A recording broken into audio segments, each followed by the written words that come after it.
নমস্কার, দেখছেন talk to Bangla. আমি অভিষেক রয়েছে আপনাদের সাথে। এই মুহূর্তে যে খবর নিয়ে উপস্থিত হচ্ছে সংসদে, এই মুহূর্তে তুমুল উত্তেজনা একটাই বিষয় নিয়ে, যে মনরেগা অ্যাক্ট তার নাম বদলে দিচ্ছে মোদী সরকার, এবং সেই নামের মধ্যে মহাত্মা গান্ধী এই কথাটা ছিল, কিন্তু সেটাকেই মূলত বদলে দেওয়া হচ্ছে। এই ক্ষেত্রে বিভিন্ন জায়গা থেকে বিরোধীরা বিভিন্ন রকম বক্তব্য রাখছেন এবং বলছেন যে এই 100 দিনের প্রকল্প, 100 দিনের যে কাজ, সেটার প্রকল্প হচ্ছে মনরেগা অ্যাক্ট, যেটা 2005 সালে ইউপিএ সরকার তৎকালীন সময় ছিল, এবং সেই অ্যাক্টের জন্য রুরাল ইন্ডিয়ার চেহারাটাই সম্পূর্ণ বদলে গিয়েছিল। সেটা কোভিড এর সময় আমরা তার জলজ্জান্ত উদাহরণ পেয়েছি। কিন্তু সেই মনরেগা অ্যাক্টের মধ্যে থেকে মহাত্মা গান্ধী তার নামটা বাদ দেওয়ার কি এমন প্রয়োজনীয়তা পড়লো, এবং যেটার জন্য একটা নতুন সম্পূর্ণ বিল আনতে হচ্ছে পার্লিয়ামেন্টে, এবং সেই জায়গাটা একটা প্রেক্ষাপট তৈরি করে বিরোধীদের উপর চাপ দেয়া বা বিরোধীদের উপর কোথাও গিয়ে এই মুহূর্তে এই ইমপ্রেশনটা তৈরি করা যে আমরা যা ভাববো তাই করতে হবে। 100 দিনের কাজটাকে 125 দিন করা হচ্ছে, তাতে কারোর কোনো অসুবিধা থাকার জায়গা নয়।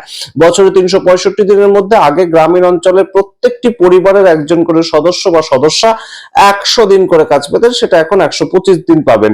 কিন্তু কোথাও গিয়ে এই মুহূর্তে বাংলায় যেভাবে বঞ্চনা হচ্ছে, 100 দিনের কাজের টাকা আটকে রাখা হচ্ছে, বারংবার তৃণমূল কংগ্রেস থেকে অভিযোগ করা হয়, এবং সেই নিয়ে মুখ খুলেছেন মহুয়া মৈত্র সংসদের অভ্যন্তরে দাঁড়িয়ে।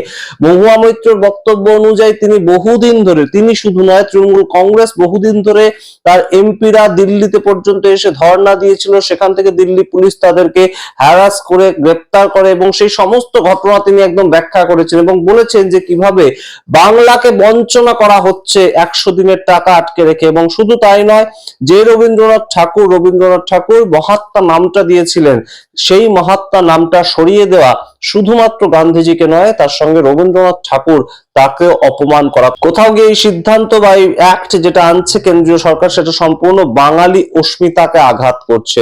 মহুয়া মৈত্রর বক্তব্য অত্যন্ত গুরুত্বপূর্ণ, ঝাঁঝালো বক্তব্য রেখেছেন তিনি মনরেগা অ্যাক্ট সম্বন্ধে সংসদে। আপনারা দেখুন, আপনাদের মতামত কমেন্ট বক্সে কমেন্ট করুন। আপনাদের কি বক্তব্য এই মনরেগা অ্যাক্ট সম্বন্ধে? অবশ্যই আমরা দেখার অপেক্ষায় রইলাম। দেখতে দেখুন টক টু বাংলা। অবশ্যই টক টু বাংলা ইউটিউব চ্যানেলকে সাবস্ক্রাইব করে দিন। By the VB-G Ramji Bill 2025. In 2005, the Union government enacted the National Rural Employment Guarantee Act, which revolutionized rural India's idea of livelihood security. This very house, there was a historic consensus among all parties when they passed the bill, and everyone shouted, "Rozgar Guarantee Zindabad." This was the history of the original bill.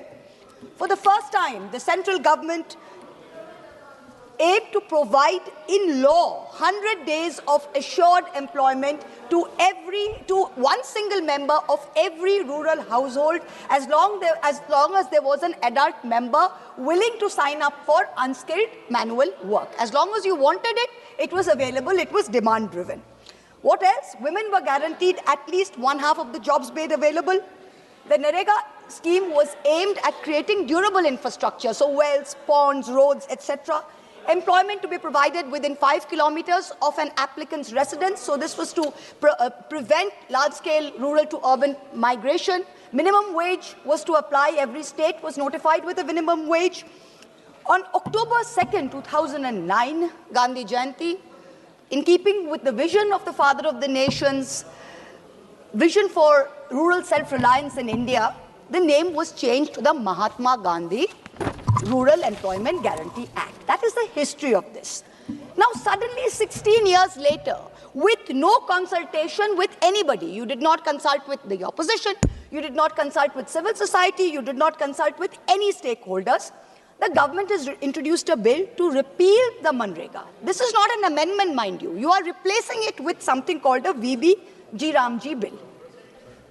Now it was Bengal's great son, Rabindranath Tagore, who popularized the name Mahatma, meaning the great soul, for Mohandas Karamchand Gandhi. Some historians said that other people before Gurudev had called him the Mahatma. But it's ironic that the Prime Minister's home state, the Gujarat High Court, Justice Pardiwala, when he was there, he declared in February 2016, once and for all, that it was Rabindranath Tagore who gave the title of Mahatma to Mohandas Karamchand Gandhi, and that all school textbooks should give the credit of naming of the Mahatma to Tagore. And what have this government done today? You've changed the name. You are dishonoring both the Mahatma and Gurudev. Is it any wonder that Bengal and Bengalis call you Bangla Birodhi?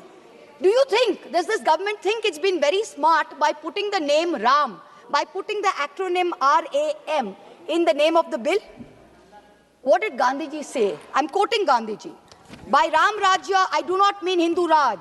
I mean divine Raj, the kingdom of God. Ram Rajya ensures equal rights of prince and pauper. It is a sovereignty of the people based on moral authority. By changing the name and repealing the act, you have destroyed Gandhiji's idea of Ram Rajya, both in letter and in spirit. Now, before the suspension of the fund releases in March 2022, West Bengal was among the top performers of MGNREGA nationwide. Approximately 2.6 crore job card holders across 1.4 crore rural households were in Bengal. Since March 2022, the union government has not released one single paisa to West Bengal.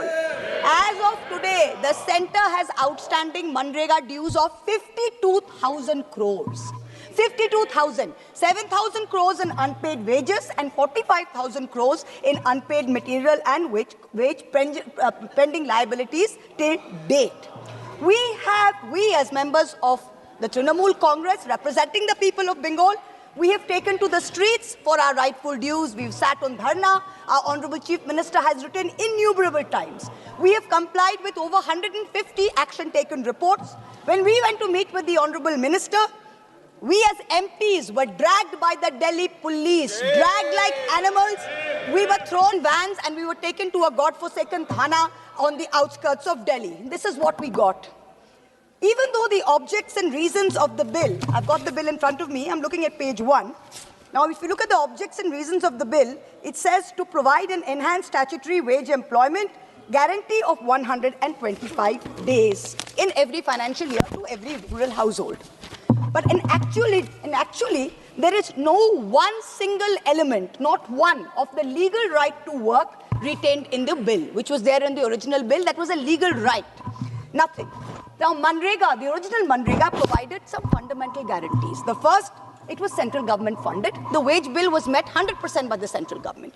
The second, it was a demand-driven employment program, as my honorable colleague Nareshji from the SAPA said.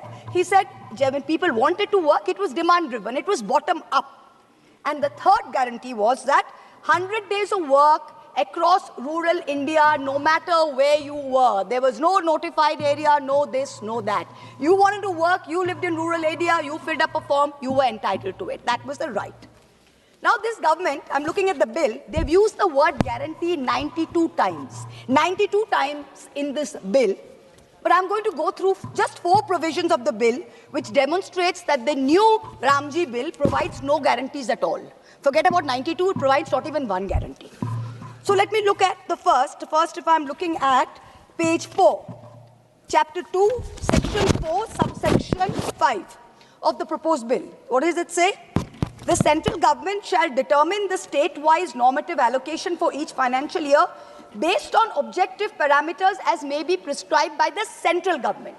So the MGNREGA, which was a demand-driven employment program, has been now replaced by an allocation-based scheme, which the central government can alter at whim. So central government thinks they want to alter the quantum of allocation, it can. So this takes us back. This is retrograde. It takes us back to the pre-MGNREGA days when we had the Jawahar Rozgar Yojana, when we had employment assurance schemes, which basically used to give the people of India only about 10 days of employment. That's what you're taking us back to. The second provision, which is deadly, which I'm looking at the bill, again, page 4, chapter 2, subsection 5, section 5, subsection 1 of the bill. It completely destroys the idea of a universal legal entitlement across rural India. What does it say? Save as otherwise provided, the state government shall in such rural areas as may be notified by the central government. So the center is saying that the scheme will run only in those areas which has been notified by the central government. So the state government has to provide for the 125 days of work, but the center is going to prescribe the norms. Brilliant. Wow, this is great. Now, this 125 days that they're saying, this is all eyewash. In the last 5 years, what has been the reality? Due to squeezed allocations, MGNREGA has not been able to meet demand for work. It has not been able to. Average in India has been between 50 and 55 days work on average. In Bengal, in the last 5 years, no matter what the demand was, you could not give even 1 day of work because you stopped the program. The third provision. The same chapter, chapter 2, page 4, section 4, subsection 6. What does this state? Any expenditure incurred by a state in excess of its normative allocation shall be borne by the state government. So suppose any state government has more demand, its people want more work, and it gives it more work, the state government is on the hook for the bill. The central government is not going to go beyond the allocation. Exactly what my colleague pointed out. The fourth, the most deadly, this is the death knell for the MGNREGA scheme. This is why MGNREGA is not going to go forward because of this provision. Let's look at page 11, chapter 5, section 22, subsection 2. For the purposes of this act, the fund sharing pattern between the central government and the state government shall be 60-40. In the northeastern states, states and union territories, 90-10. Now, under section 22 of the old MGNREGA, 100% of the wages was central government, and in terms of materials and admin, 75 was central government, 25 was state government. Now, let me give a very small example so you understand what this means. Let me illustrate the funding comparison. Now, let's just state for any state, the total MGNREGA expenditure per annum is 10,000 crores. Out of that, say wages is 7,000 crores and materials is 3,000 crores. State government in the old situation, central government is picking up 100% of the 7,000 crores, and of the materials 3,000 crores, central government is picking up 75%, that's 2,250 crores, state government is picking up 750 crores. So what is the situation? Central government's total bill is 9,250 crores, state government pays 750 crores. This is old MGNREGA. The new VRAMG, what is it looking at? Same expenditure of 10,000 crores. Sir, I've got 12 minutes, sir. I'm the first speaker, 12 minutes. Please don't ring the bell, sir. Okay, now under the new situation, what is happening? It's same expenditure of 10,000 crores. In the same expenditure, it is 60-40 of the total. Center spending 6,000, state has to spend 4,000. Old situation, state for the same expenditure was only liable for 750 crores. Now the state is liable for 4,000 crores. So the state share has gone up by 3,250 crores, which is 430% more. Now for the same level, the state has to give additional 3,250 crores. Now, for the states, what does this mean? This is a loss of wage protection because you're on the hook for the wage bill. There's a budget cap risk where if there's expenditure beyond the allocation, the states have to borne it. But the unemployment allowance, that if you don't give work, the unemployment allowance in the old section was under the... Please let me finish, sir. Sir, please let me finish. Sir, I'm the fourth speaker, 10 hours, sir. Sir, 10 hours, I have to finish. This is not fair, sir. 10 hours, there are 3 speakers, I've got 12 minutes, sir. Please don't do this. Please, sir, please let me finish, sir. I've got 2 minutes more, please let me finish. The unemployment allowance will continue. Now, in this, there's a structural shift where you're moving to a fiscally devolved model. Let me finish, sir. Last one paragraph. No, 1 second. Please the Calcutta High Court. Please listen to yes, me. Sir. Please listen to me. Yes, sir. I'm given an indication that you have 10 minutes. You have already crossed 11 minutes. Sir, I'm giving you. Increase the time, sir. Please listen to me. Yes, sir. I'm giving you another 40 seconds. No, sir. You please give me because you've increased the time to 10 hours, sir. That 10 minutes was under the 4-hour scenario, sir. See, yes. Let me as finish, requested sir. by you, I'm giving you 12 minutes. Let me finish, sir. I'm giving you, sir. MGNREGA was a people's law. The popular slogan was "Har haath ko kaam do, kaam ka pura daam do." What's happening today? The Calcutta High Court has directed the union government to resume MGNREGA in West Bengal as of 1st August. Not only did you not do it, you went to Supreme Court. Supreme Court dismissed your petition, said Calcutta High Court's order stands. Even till today, the legal position is clear. You have not increased it. When I will request the Honorable Minister who is present here, when you reply, sir, please give us a very clear indication to the state of West Bengal, to all of us sitting here. How do you propose to clear the rightful dues of 7,000 crores of unpaid wages and 45,000 crores of our projected liabilities? This is our legal entitlement. We are not begging for it. You are in contempt of both the courts of law and the courts of the people. Na kisi ka saath, na kisi ka vikas, na Rahim ka, na Ram ka. This is the truth of this bill. Jai Hind. Thank you, sir.